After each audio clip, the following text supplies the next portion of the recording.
Hello viewers, আসসালামু আলাইকুম রহমতুল্লাহ। সবাই কেমন আছেন? আশা করি সবাই ভালো আছেন। আলহামদুলিল্লাহ, আমিও ভালো আছি।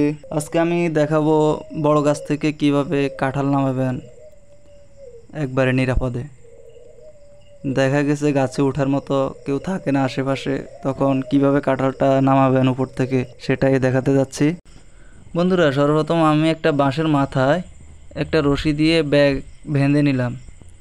যে ডালে কাঁঠালটি ছিল সেই ডালের উপর দিয়ে ফেলে দিলাম। তারপর ব্যাগটির মধ্যে কাঁঠালটি ঢুকিয়ে ফেললাম। এরপর বাঁশের মাথায় একটা কাছি বেঁধে কাঁঠালটি কেটে দিলাম, ফলে কাঁঠালটি ব্যাগের মধ্যে পড়ে গেল। এরপর ধীরে ধীরে রশি লুজ দিতে লাগলাম। অন্যদিকে কাঁঠালের ব্যাগটি নিজের দিকে নিয়ে আসতে লাগলাম। এইভাবে আস্তে করে কাঁঠালটি নিরাপদে নিয়ে আসলাম। আলহামদুলিল্লাহ, আপনারাও চাইলে এই পদ্ধতি অনুসরণ করতে পারেন। ভিডিওটি কেমন হয়েছে অবশ্যই কমেন্ট করে জানাবেন। আর আপনি যদি আমার চ্যানেলে নতুন হয়ে থাকেন অবশ্যই চ্যানেলটি সাবস্ক্রাইব করে পাশে থাকবেন। আশা করি ভিডিওটি আপনাদের উপকারে আসবে।